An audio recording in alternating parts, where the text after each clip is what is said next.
Assalamualaikum warahmatullahi wabarakatuh. Selamat berjumpa kembali pada mata kuliah biokimia. Pada pertemuan kali ini kita sudah memasuki pertemuan ketujuh. Adapun yang akan menjadi pokok bahasan kita pada pertemuan ketujuh yaitu asam nukleat. Baik, kita masuk pada asam nukleat. Nah, sebelumnya kita lihat dulu apa yang menjadi tujuan pembelajaran kita. Yang menjadi tujuan pembelajaran kita yaitu menjelaskan asam nukleat secara umum, menerangkan struktur nukleotida dan nukleosida, menerangkan cara isolasi asam nukleat, kemudian menjelaskan struktur asam deoksiribonukleat, kemudian menjelaskan struktur asam ribonukleat. Nah, inilah yang menjadi tujuan pembelajaran kita. Nah, mari kita bahas mengenai materinya. Baik, kita bahas dulu mengenai penemuan asam nukleat itu sendiri. Nah, asam nukleat itu sudah menjadi bahan penelitian oleh para ahli biokimia itu sejak senyawa DNA ya. DNA ini ataupun senyawa dari inti sel itu pertama kalinya diisolasi. Nah, ada dua jenis asam nukleat, itu ada DNA dan ada RNA. Nah, nanti kita bahas lebih lanjut ya. Nah, sekarang kita bahas dulu Friedrich Mischer itu pada tahun 1869 dia mengisolasi zat dari inti sel nanah. Nah, ini di sini Friedrich Mischer ini dia percaya bahwa rahasia kehidupan itu dapat diungkapkan melalui penelitian kimia pada sel-sel. Nah, ia memilih sel nanah ya itu untuk dipelajari dan dia mendapatkan sel-sel tersebut dari bekas pembalut luka yang diperolehnya dari ruang bedah. Nah, sel-sel tersebut dilarutkan ke dalam asam encer ya. Dan dengan cara ini diperolehlah inti sel yang masih terikat pada sejumlah protein. Kemudian dia menambahkan enzim pemecah protein ya dan dia mendapati inti sel saja. Nah, dan selanjutnya dengan cara ekstraksi ya terhadap inti sel itu ia memperoleh suatu zat ya yang larut di dalam basa tetapi dia tidak larut di dalam asam. Nah, pada waktu itu dia belum dapat menemukan rumus kimia dari zat yang dia temukan tadi. Sehingga dia menamakan yang namanya, dia sebutlah zat yang dia temukan tadi ya, itu sebagai nuklein. Nah, sebenarnya apa sih yang dia peroleh dari ekstrak inti sel tadi? Nah, jadi ternyata yang dia peroleh itu adalah campuran senyawa-senyawa yang mengandung 30%-nya mengandung yang namanya DNA. Nah, seperti itu. Nah, sejak saat itu pada tahun 1940 studi tentang genetika semakin berkembang pesat. Nah, dan saat itu ya orang-orang telah mengetahui bahwa kromosom di dalam sel itu adalah pembawa sifat keturunan pada seseorang. Nah, sehingga pada tahun 1951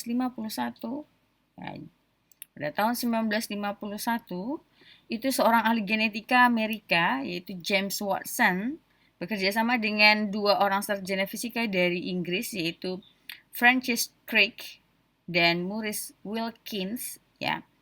Itu mereka melakukan suatu penelitian dan menemukan tentang dia melakukan penelitian tentang kromosom tadi ya, yang sudah istilahnya itu sudah ditemukan oleh orang pada tahun 1940. Dia melakukan penelitian terhadap kromosom ini ya, dan di atas ketekunan mereka itu mereka menjelaskan tentang bentuk molekul dari DNA. Nah, jadi James Watson, Francis Crick dan Maurice Wilkins itu meneliti tentang kromosom ini dan akhirnya mereka menemukan ya atau dapat menjelaskan tentang struktur DNA atau bentuk dari molekul DNA dengan menggunakan suatu model. Nah, dan pada tahun 1962 mereka mendapatkan hadiah Nobel. Nah, itu dia. Ya, jadi asam nukleat itu terdapat di dalam semua sel ya dan mempunyai peranan yang sangat penting di dalam biosintesis protein. Seperti itu. Nah, asam nukleat itu sendiri terdiri dari DNA dan RNA yang berupa anion dan pada umumnya itu terikat oleh protein yang mempunyai sifat basa. Seperti itu. Nah, misalnya DNA itu di dalam inti sel itu terikat pada histon, ya. Senyawa gabungan antara asam nukleat dengan protein ini disebut dengan nukleoprotein. Jadi nukleoprotein itu adalah senyawa gabungan antara asam nukleat dengan protein disebut dengan nukleoprotein. Nah, molekul asam nukleat itu merupakan suatu polimer seperti protein, tetapi yang menjadi monomernya bukan asam amino, tapi melainkan nukleotida. Nah, itu ya. Itu dia sekilas mengenai asam nukleat. Nanti kita bahas lebih lanjut. Oke. Selanjutnya asam nukleat tadi sudah saya ungkapkan bahwa asam nukleat itu terdiri dari dua, yaitu ada deoksiribonukleik asid yang kita singkat dengan DNA. Selanjutnya yang kedua ribonukleik asid atau yang kita singkat dengan RNA. Nah, nanti kita menggunakan singkatan ini saja DNA dan RNA untuk lebih memudahkan kita ya mempelajarinya. Jadi DNA itu adalah deoksiribonukleik asid ya atau disingkat dengan DNA dan RNA itu adalah ribonukleik asid. Nah, perlu saudara ketahui tadi bahwa ya asam nukleat itu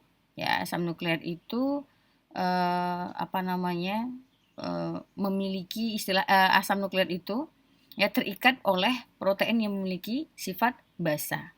Jadi asam nukleat itu terikat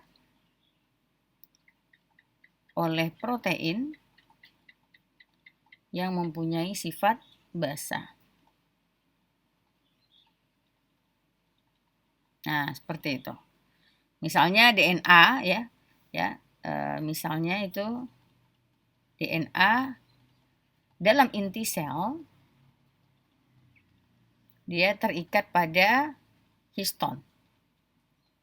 Seperti itu. Ya.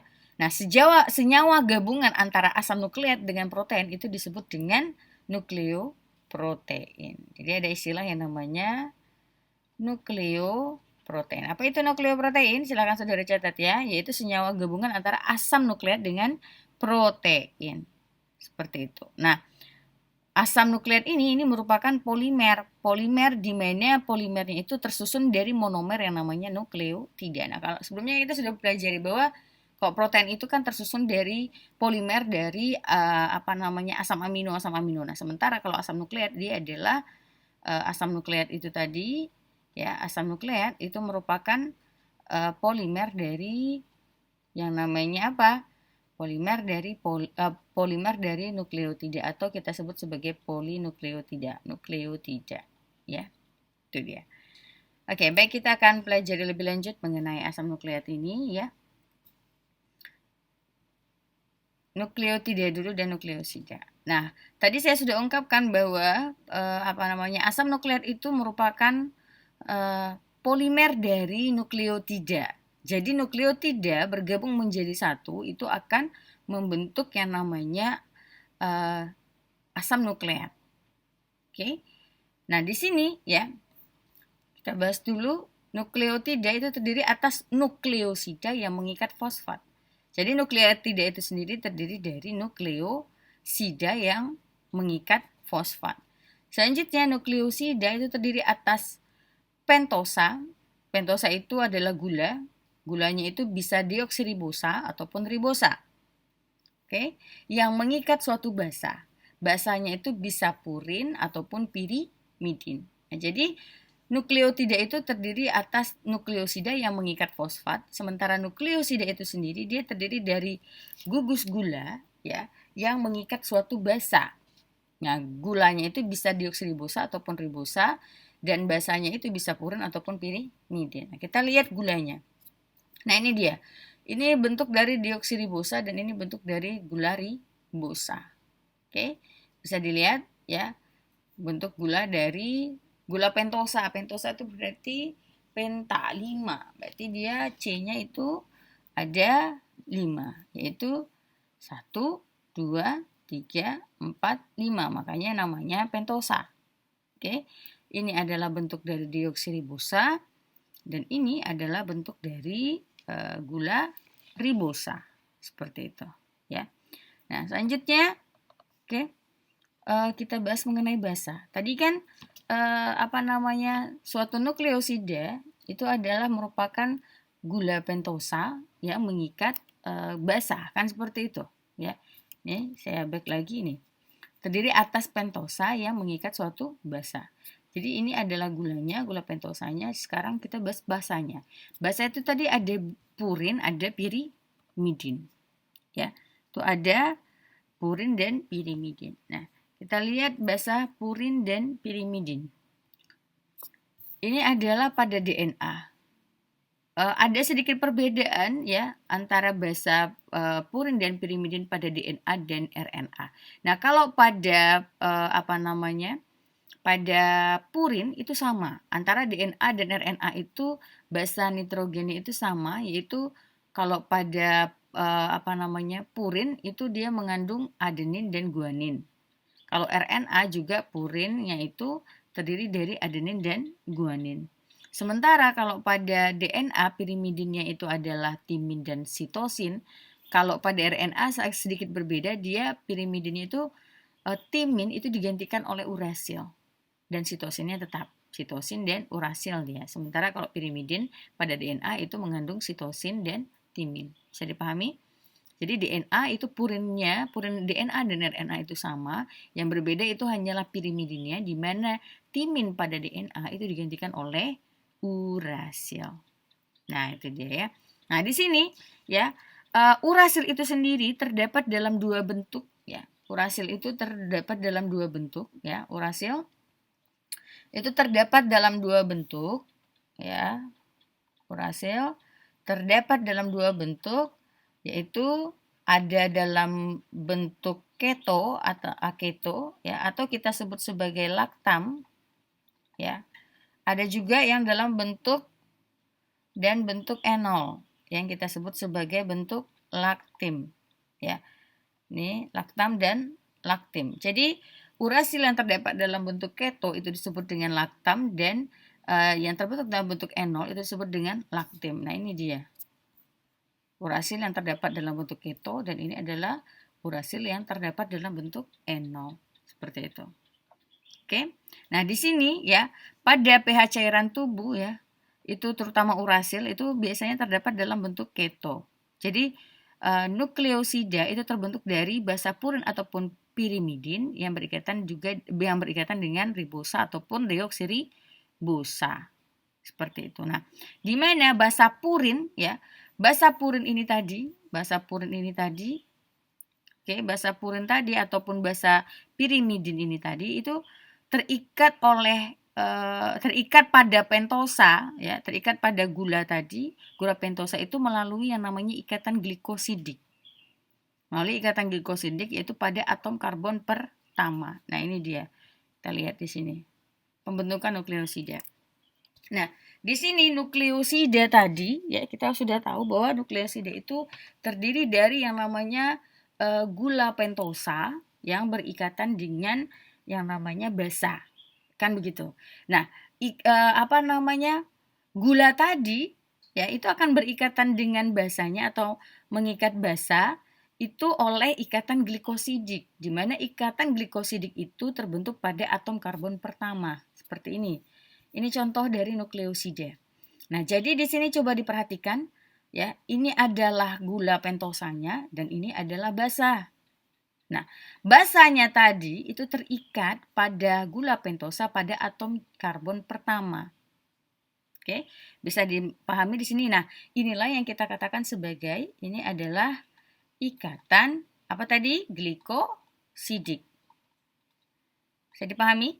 Nah, jadi pada pengikatan glikosidik ini ya, itu nanti sebuah molekul air yang dihasilkan dari atom karbon dari atom hidrogen pada atom nitrogen ini. Di sini kan ada H nih.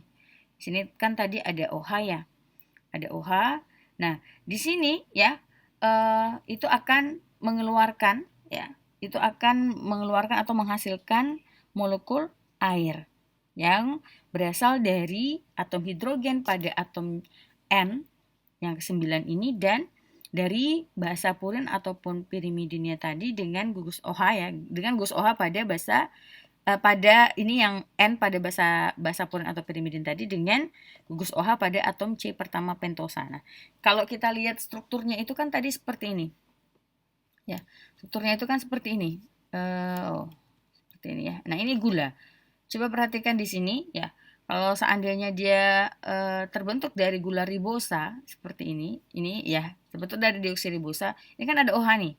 Nah, jadi OH-nya ini nanti itu akan berikatan dengan hidrogen pada pada basa ya. Nah, hidrogen itu terdapat pada atom N9 dari basanya tadi, itu akan mengeluarkan ataupun menghasilkan molekul air. Nah, sehingga dia akan membentuklah yang namanya ikatan glikosidik. Kan di N sini kan ada H. Nah, jadi di sini ada H, mulanya itu ada H. Jadi kalau misalnya mau kita gambarkan ya, itu kan di sininya ini ya, kalau mau kita gambarkan ulang berarti di sininya ada NH2, itu di sini ada N, di sini ada H ya, kemudian ada ini C sebenarnya ya, yang kayak begini ini C sebenarnya, O, kemudian begini ya. Nah, seperti ini N, kemudian N lagi. Nah, ini kan sebenarnya ada H di sini. Nah, seperti itu ya.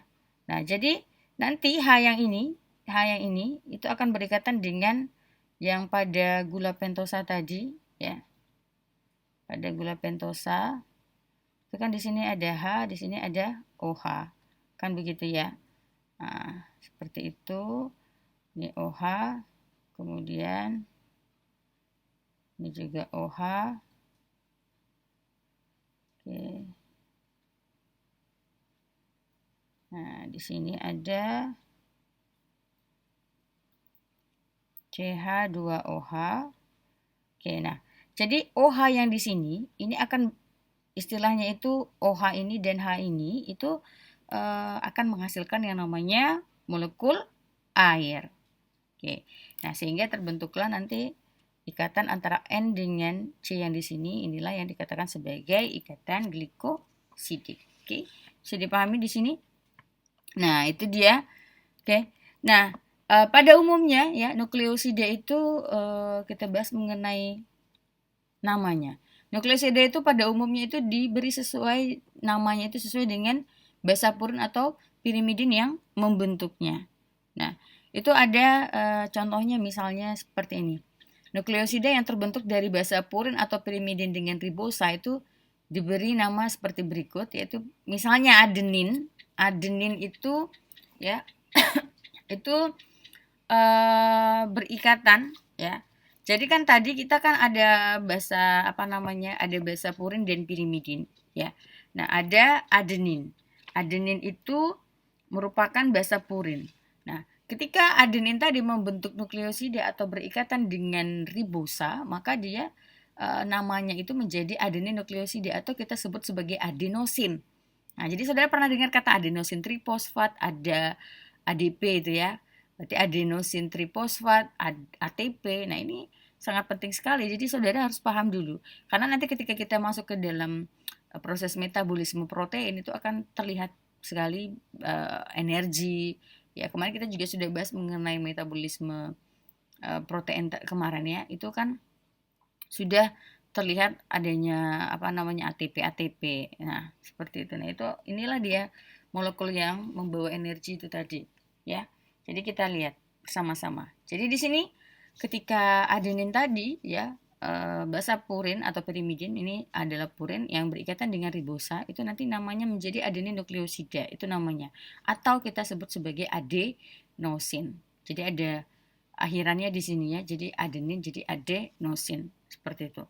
Selanjutnya apabila pentosa yang diikatnya itu adalah ini ketika dia mengikat ribosa, karena pentosa itu ada dua, ada ribosa dan ada deoksiribosa kan begitu. Kalau seandainya dia mengikat tadi contoh lain yaitu guanin contoh lain ya, guanin nukleosida atau disebut juga dengan guanosin. Selanjutnya apabila pentosa tadi diikat oleh deoksiribosa, maka nama nukleosidanya itu diberi tambahan dioksi di depannya. Contohnya misalnya dioksiadenosin. Nah, jadi kalau misalnya dia tadi gulanya ribosa, berarti dia namanya adenosin saja atau adenin nukleosida. Tetapi kalau dia mengandung gugus dioksiribosa, maka di depannya kita beri kata dioksi di depannya. Berarti adenosin menjadi dioksiadenosin, kalau guanosin berarti menjadi dioksiguanosin. Bisa dipahami? Nah, itu dia ya. Nah, itu dia di sini yang saudara harus perlu tahu itu adalah beberapa nukleosida yang saya contohkan di sini untuk penamaannya. Ya, itu dia. Kemudian kita masuk nukleotida. Nukleotida itu adalah senyawa organik yang berperan sebagai monomer penyusun asam nukleat. Jadi ketika nukleotida tadi bergabung menjadi satu, itu akan membentuk yang namanya polimer. Nah, polimernya itulah yang dikatakan sebagai asam nukleat. Nah, itu ya. Selanjutnya nukleotida tersusun atas nukleosida dan gugus fosfat. Nah, nukleosida tadi kan nukleosida itu terbentuk dari yang namanya gula pentosa, ya baik itu ribosa ataupun deoksiribosa yang mengikat basa, kan seperti itu. Nah, selanjutnya ketika nukleosida tadi mengikat gugus fosfat, itu akan membentuk yang namanya nukleotida. Bisa dipahami? Jadi nukleotida itu adalah, berarti nukleotida itu sendiri terdiri atas apa saja? Ya terdiri atas nukleosida dan gugus fosfat. Nah, tadi kan berarti bisa kita ungkapkan juga berarti nukleotida itu adalah terdiri dari berarti gula pentosa yang mengikat basa dan gugus fosfat. Kan begitu, karena nukleosida itu sendiri adalah terdiri dari gula, ya gula pentosa yang mengikat basa, kan seperti itu. Nah, berarti nukleotida itu adalah gula pentosa yang mengikat basa dan gugus fosfat. Oke, bisa dipahami ya seperti sini. Nah, itu dia. Nah, sekarang kita bahas lagi di dalam molekul nukleotida gugus fosfat terikat oleh pentosa. Ini pentosa ya, bukan pentosa. Pada atom C kelima. Nah, dalam molekul nukleotida itu gugus fosfat terikat pada pentosa pada atom C kelima. Nah, ini contohnya. Contohnya ketika guanosin, yaitu adalah guanosin tadi kita tahu bahwa guanosin ini adalah nukleosida. Kemudian dia mengikat satu gugus fosfat, ini gugus fosfat. Nah, jadi gugus fosfatnya itu diikat pada atom C ke-5. Ini kan tadi atom C ke-5 ini kan? Nah, mungkin saudara kita bisa back sebentar. Kita back sebentar. Nah, ini atom C ke-5 kan? Nah, seperti itu. Jadi di sini gugus fosfatnya itu terikat pada atom C ke-5. Nah, di mana di sini guanosin monofosfat berarti guanosin itu mengikat satu gugus fosfat. Nah, pada atom C ke-5-nya inilah yang kita sebut sebagai gugus fosfatnya. Nah, oke. Ini dia. Jadi guanosin monofosfat atau yang disebut sebagai asam guanilat. Seperti itu. Ya, itu dia ya. Nah, asam guanilat ini ya yang kita sebut sebagai adenosin monofosfat ini disingkat dengan yang namanya AMP. Inilah AMP, yaitu guanosin monofosfat atau asam guanilat. Nah, jadi adenosin. Ini GMP ya, mohon maaf salah. Itu GMP ya, bukan AMP karena G depannya guanosin. Oke. Ini adalah GMP, guanosin monofosfat atau asam guanilat. Bisa dipahami ya. Nah, jadi ada beberapa nukleotida, ini saya tuliskan saja di sini. Kalau tadi adenin ya, ada beberapa nukleotida. Adenin nukleotida atau adenosin. Jika adenin yang berikatan dengan pentosa, berikatan dengan basa, maka kan namanya tadi adenin ini basa ya. Jika adenin berikatan dengan pentosa, maka dia membentuk adenosin kan ya. Nah, adenosin tadi berikatan dengan fosfat berarti jadinya adenosin monofosfat, kan seperti itu. Nah, ini saya langsung tulis, jangan adenin ya. Saya tulisnya langsung adenosin saja. Nah, adenosin monofosfat itu adenosin ini monofosfat. Ini adalah apa nih tadi? Beberapa nukleotida. Jadi ini contoh dari nukleotida ya. Jadi nukleotida itu contohnya ada beberapa. Jadi nanti saudara ingat supaya mempermudahkan nanti dalam mengingatnya ketika nanti kita lebih mempelajari mengenai metabolisme, terutama nanti pada metabolisme. Berarti yang belum kita pelajari berarti metabolisme karbohidrat ya, diantaranya ya. Oke, adenosin monofosfat itu adalah AMP, disingkat dengan AMP ya. Kemudian ada tadi ini guanosin monofosfat atau GMP, itu sudah ya. Kemudian ada yang namanya inosin monofosfat yang disebut dengan IMP. Kemudian ada uridin monofosfat, itu disebut dengan UMP. Kemudian ada sitidin monofosfat,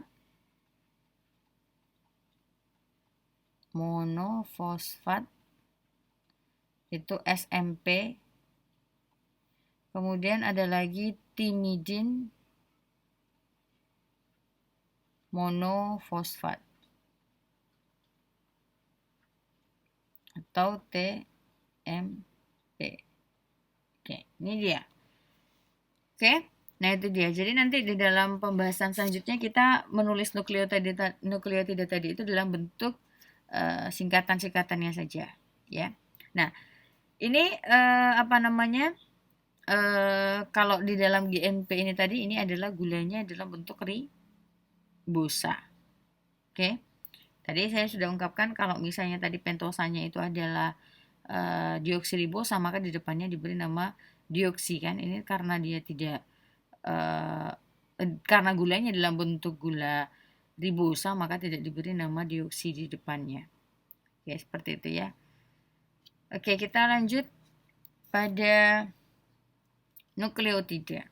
Nah, nukleotida, masih lanjut nukleotida. Nah, beberapa nukleotida itu dapat mengikat lebih dari satu fosfat. Tadi kan satu fosfat, monofosfat semua ya. Nah, ada beberapa nukleotida itu yang mempunyai gugus fosfat itu atau mengikat gugus fosfat lebih dari satu. Misalnya adenosin trifosfat yang kita singkat dengan ATP, dan ada lagi uridin trifosfat. Nah, jadi di sini dia mengikat 3 molekul AA3. Di sini dia mengikat 3 gugus fosfat ya. 1 2 3. Nah, jadi ada 3 gugus fosfat di sini yang diikatnya. Seperti itu ya. Nah, di sini ya pada rumus molekul ATP dan UTP ini, ikatan antara gugus-gugus fosfat itu diberi tanda khas. Ya. Ini ada tandanya shit itu. Tandanya beda. Tuh. Kan tandanya enggak garis begitu, tetapi seperti cacing gitu ya. Nah, ini kan gini nih tandanya. Nah, bukan begini. Tuh. Jadi itu kata antara gugus fosfat itu diberi tanda khas. Nah, di sini pada hidrolisis ATP itu akan melepaskan gugus fosfat dan akan terbentuk yang namanya adenosin difosfat, ADP. Nah, pada hidrolisis ini ternyata itu dibebaskan energi yang cukup besar, yaitu sekitar ketika adenosin trifosfat hidrolisis itu kan akan membentuk ini hidrolisis ya. Itu akan membentuk yang namanya ADP kan. Nah, ternyata ya dibebaskan energi yang cukup besar, yaitu sekitar 7.000 ya. Di sini dari ini itu akan dibebaskan energi ya. Jangan di sini saya buat ya panahnya. Ini akan dibebaskan energi. Bebaskan energi itu hidrolisisnya tadi akan membentuk ADP, itu akan dibebaskan energi sebesar 7.000 kalori per mol. Seperti itu. 7.000 kalori per mol ATP. Nah, oleh karena itu ya, ikatan antara gugus fosfat itu ikatan antara gugus fosfat ini ya itu dinamakan sebagai ikatan berenergi tinggi. Nah, jadi ikatannya ini dinamakan sebagai ikatan berenergi tinggi. Nah, makanya ketika di dalam proses metabolisme kan mempergunakan ATP, kemudian dihasilkan ATP. Nah, ini dia. Jadi saudara harus ingat ini adalah struktur ATP seperti itu. Nah, makanya dia diberi tanda khusus tadi kan. Diberi tanda khusus yaitu seperti ini. Nah, ini menandakan bahwa itu adalah ikatan berenergi tinggi. Nah, di dalam tubuh itu sendiri, dalam tubuh kita, ATP dan UTP itu berfungsi sebagai penyimpan energi yang diperoleh dari proses oksidasi senyawa-senyawa dalam makanan kita.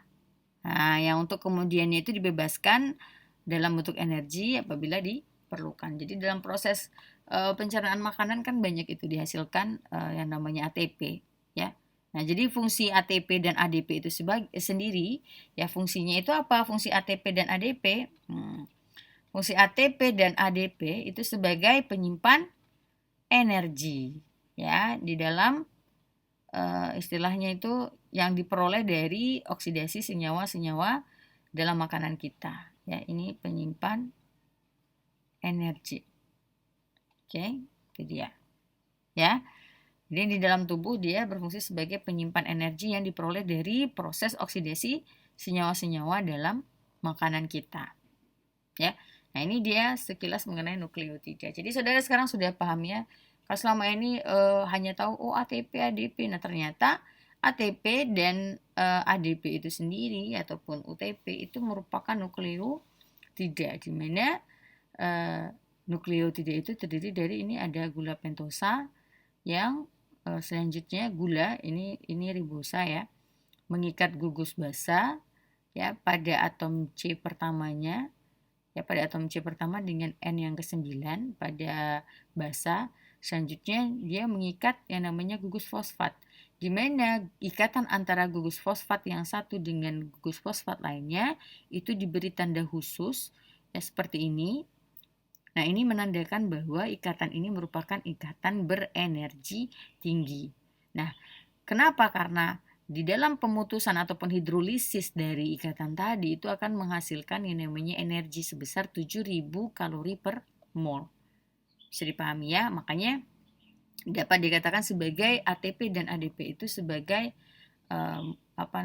molekul penyimpan energi. Nah, ATP dan ADP itu adalah molekul penyimpan energi di dalam tubuh manusia. Yang molekul ini itu bisa dihasilkan dari proses oksidasi senyawa-senyawa di dalam makanan kita. Oke, bisa dipahami ya. Lanjut kita masuk kepada asam nukleat. Asam nukleat tadi sudah kita katakan sebagai polimer yang terdiri atas banyak molekul nukleotida. Kemudian asam nukleat itu ada dua macam, yaitu ada DNA dan RNA. Nah, asam-asam nukleat itu terdapat pada jaringan-jaringan tubuh sebagai nukleoprotein. Nah, kan sudah saya ungkapkan tadi juga di awal, ya.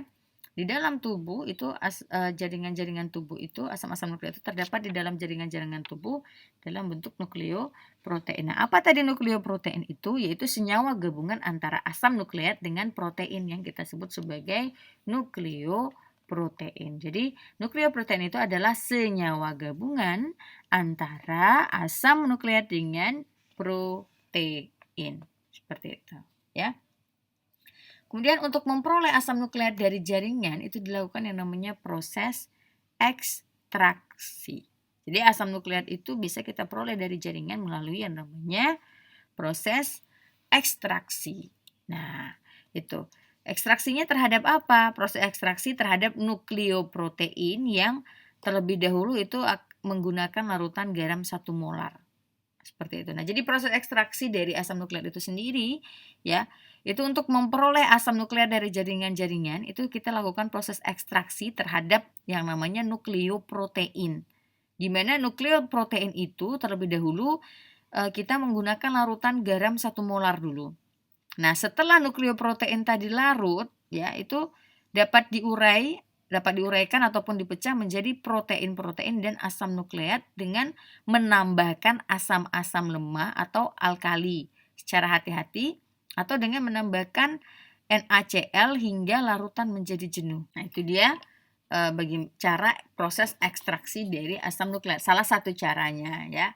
Nah, itu bisa dipahami. Nah, jadi bagaimana tadi cara ekstraksinya boleh dicatat secara perlahan ya. Nah, untuk memperoleh asam nukleat dari jaringan-jaringan itu dilakukan proses ekstraksi terhadap nukleoprotein di mana nanti nukleoprotein itu kita larutkan dengan menggunakan larutan garam 1 molar. Nah, setelah nukleoprotein terlarut itu dapat diurai atau dipecah menjadi protein-protein dan asam nukleat dengan menambah asam-asam lemah atau basa secara hati-hati atau dengan menambahkan NaCl hingga larutannya itu menjadi jenuh. Oke. Nah, kemudian setelah dia terpisah dari proteinnya, ya, asam nukleat tadi dapat kita endapkan dengan menambahkan alkohol secara perlahan-lahan. Nah, selain itu penambahan NaCl hingga jenuh itu akan mengendapkan protein. Nah, inilah salah satu cara untuk istilahnya itu mengekstraksi asam nukleat dari jaringan. Ya. Ini dia. Selanjutnya kita masuk kepada DNA. Kita tahu tadi saya sudah menyebutkan bahwa asam nukleat tadi terdiri dari DNA dan RNA. Ya. Di sini DNA itu adalah asam yang merupakan polimer yang terdiri atas molekul-molekul deoksiribonukleotida yang terikat satu sama lain sehingga membentuk rantai polinukleotida yang panjang dengan struktur helix ganda. Nah, itu ya. Nah, di sini ya, basa purin yang terdapat pada DNA itu adalah adenin dan guanin, sedangkan basa pirimidinnya itu adalah sitosin dan timin.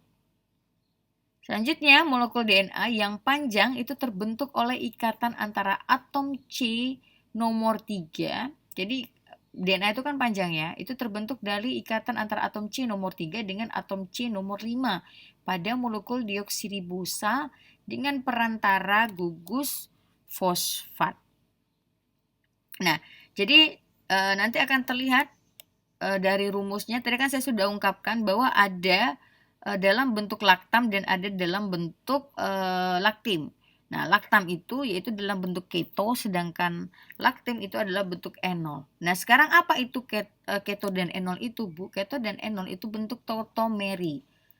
Tautomerisasi. Jadi tautomerisasi ya. Jadi kan tadi ada bentuk laktam, ada bentuk laktim. Tautomeri itu terjadi karena adanya proses tautomerisasi.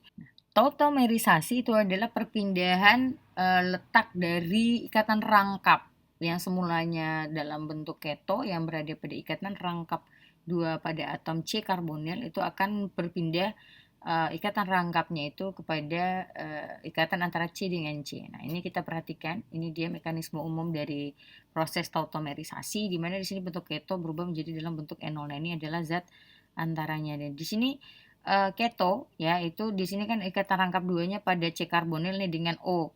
Nah, maka di sini kalau dalam bentuk enolnya yaitu dia berpindah di antara ikatan C dengan C melalui proses ini nih. Pertama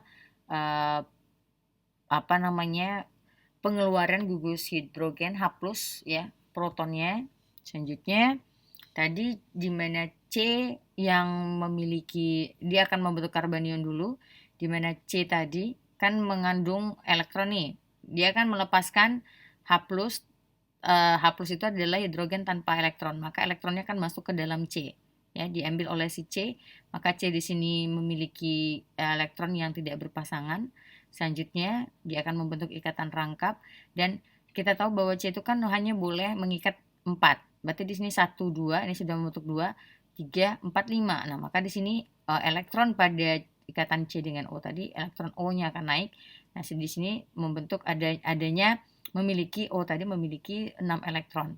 Sehingga muatannya akan negatif. Nah, selanjutnya O tadi itu akan mengikat proton. Nah, yang selanjutnya akan membentuk enol seperti itu. Nah, ini adalah proses tautomerisasi. Jadi di sini adanya perpindahan ikatan rangkapnya dari keto yaitu keton menjadi enol ya. C pada karbonil tadi itu ikatan rangkap C dengan O pada karbonil itu akan berpindah kepada C dengan C.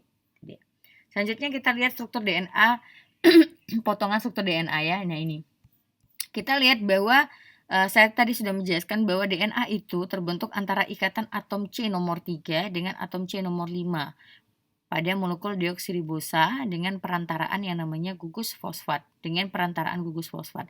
Jadi ini C yang ketiga dengan C yang kelima dengan perantaraan yang namanya gugus fosfat. Seperti itu. Nah, dari rumus ini juga kita lihat bahwa ya di sini apa namanya basa itu ditulisnya itu ya berurutan. Kita lihat dia itu asam nukleat itu memiliki ciri khas di mana ya purin dan pirimidinnya itu ya dia berurutan ya. Ya, jadi dalam asam nukleat itu purin dan pirimidinnya itu bahasanya itu berurutan nih. Adenin, sitosin, guanin dan timin. Nah, ini kan terlihat nih bahwa salah satu karakteristik dari DNA itu atau ciri khasnya itu di mana asam nukleatnya itu terletak pada urutan dari basa purin dan pirimidin. Adenin, sitosin, guanin, timin. Oke, bisa diperhatikan ya. Nah, itu dia. Selanjutnya kita masuk kepada struktur DNA-nya yang secara umumnya kita tahu bahwa DNA tadi itu memiliki struktur double helix. Nah, jadi dari hasil penelitian dengan sinar X itu akan menunjukkan bahwa molekul DNA itu mempunyai istilahnya itu struktur seperti double helix. Ya, double helix. Nah, inilah yang dikemukakan oleh Watson and Crick. Ya, jadi bentuk molekul DNA itu berupa double helix atau helix ganda.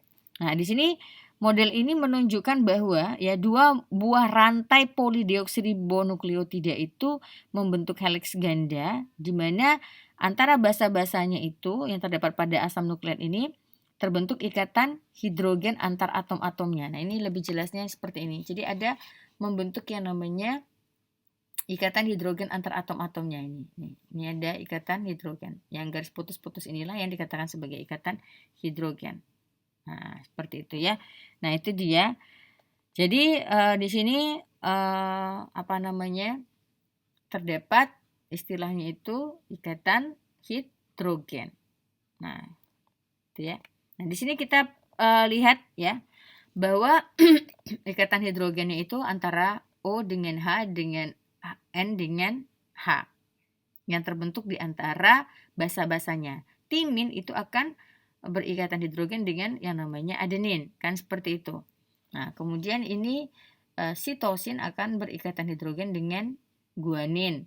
Nah, ini dia makanya kan kita sering buat pasangan basa ya. Pasangan basanya di mana adenin itu berpasangan dengan timin dan guanin itu berpasangan dengan yang namanya sitosin. Seperti itu. Nah, inilah dia pembentukan ikatan rangkapnya.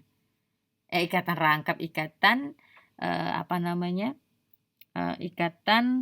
hidrogen ya. Jadi itu ya, makanya itu kan selalu kita membuat pasangan basa nitrogennya itu timin berpasangan dengan adenin, sitosin berpasangan dengan guanin. Nah, berpasangannya itu maksudnya itu berikatan membentuk ikatan yang namanya ikatan hidrogen. Ya, jadi di dalam struktur DNA itu terjadilah adanya pembentukan helix ganda. Di mana di sini antara basa-basa yang terdapat pada rantai asam nukleat itu akan terbentuk yang namanya ikatan hidrogen.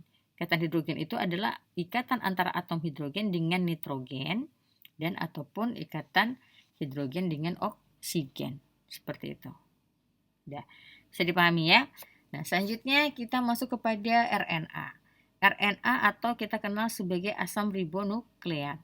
RNA memiliki rantai tunggal yang berlipat. Kalau tadi kan memiliki rantai helix ganda, ya, memiliki rantai helix ganda. Sementara kalau pada RNA dia rantainya tunggal, tetapi dia berlipat seperti itu. Selanjutnya RNA mengandung basa adenin, guanin, dan sitosin seperti DNA, tetapi tidak mengandung timin. Sebagai gantinya adalah urasil. Ini sudah saya jelaskan juga tadi di depan ya. Kemudian jumlah guanin dalam molekul RNA tidak perlu berjumlah sama dengan sitosin, demikian pula adenin tidak harus sama dengan urasil. Seperti itu. Nah, ada 3 macam RNA, yaitu ada tRNA, ada mRNA, dan ada rRNA. Nah, di sini ya tRNA itu adalah transfer RNA, ya. M itu adalah messenger RNA, dan rRNA itu adalah ribosomal RMA. Nah, ketiga macam RNA ini mempunyai fungsi yang berbeda-beda, tetapi ketiganya secara bersama-sama itu memiliki peranan yang penting di dalam sintesis protein. Nah, seperti itu, ya. Itu dia. Oke, ini mengenai RNA secara umumnya. Ini struktur RNA. Nah, bisa kita lihat di sini ada struktur RNA. Coba diperhatikan, ini adalah sebagian ya, bukan secara keseluruhan, tapi ini adalah sebagian dari struktur RNA. Nah, meskipun kita tahu banyak persamaan antara DNA dan RNA, itu pasti dia juga memiliki perbedaan ya. Nanti kita lihat perbedaannya seperti apa. Nah, sini lihat dulu strukturnya. Nah, kita tahu bahwa asam ribonukleat itu atau RNA itu adalah polimer yang terdiri atas molekul-molekul ribonukleotida, kan? Nah, di sini sama seperti DNA, asam ribonukleat ini terbentuk oleh adanya ikatan antara atom C ketiga ya dengan atom C kelima pada molekul ribosanya. Nah, pada molekul ribosanya sama dengan perantaraan fosfat. Sama kan seperti tadi DNA pada atom C ketiga dengan atom C kelimanya dengan perantaraan fosfat ya, terbentuk ikatannya di sini. Nah, itu ya. Jadi sama seperti itu. Oke, nah, di sini kita saudara juga bisa lihat di sana ya, bahwa DNA itu kan tadi helix ganda, sementara kalau molekul RNA itu tidak helix ganda, hanya berupa rantai tunggal yang beripat. Jadi dia mirip seperti helix ganda. Nah, di sini RNA bisa saudara lihat basanya itu ada basa adenin ya. Kemudian ada basa sitosin, ada guanin, dan tapi di sini tidak ada timin kan, digantikan oleh yang namanya urasil. Nah, itu ya. Itu dia. Jadi di sini inilah bentuk strukturnya. Oke. Dari struktur RNA. Ya, selanjutnya kita lihat ini adalah struktur RNA dalam bentuk diagram yang bentuk berlipatnya. Nah, kita perhatikan ini. Jadi pada atom C ketiga dan atom C kelima. Itu ya. Nah, ini dia basa-basa nitrogennya. Seperti itu. Ya.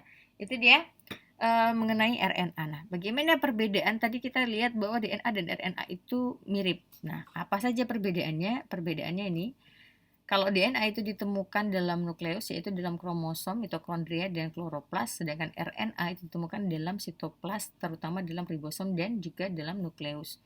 Kalau DNA strukturnya itu berupa helix ganda, sementara kalau RNA itu rantai pendek tunggal. DNA itu lebih fungsinya berhubungan erat dengan penurunan sifat dan sintesis protein. Ini fungsinya berhubungan erat dengan sintesis protein. Sementara kalau DNA itu kadarnya tidak dipengaruhi oleh aktivitas sintesis protein, sementara RNA itu kadarnya dipengaruhi oleh aktivitas sintesis protein. Nah, ini bahasa nitrogennya juga tadi ya, perbedaannya ini pada urasil. Nah, komponen gulanya kalau pada DNA itu DNA-nya adalah dalam bentuk ribosa, sementara deoksiribosa ya, gulanya dalam bentuk deoksiribosa, sementara kalau RNA itu gulanya dalam bentuk ribosa. Makanya dinamanya kan DNA deoksiribosa. Kalau misalnya RNA kan gulanya adalah ribosa. Oke, bisa dipahami sampai di sini. Ini adalah perbedaan DNA dan RNA. Habis. Nah, demikian pertemuan kita pada pertemuan ke-7 mengenai asam nukleat. Nah, saudara pelajari lebih lanjut. Saya akhiri dengan Assalamualaikum warahmatullahi wabarakatuh.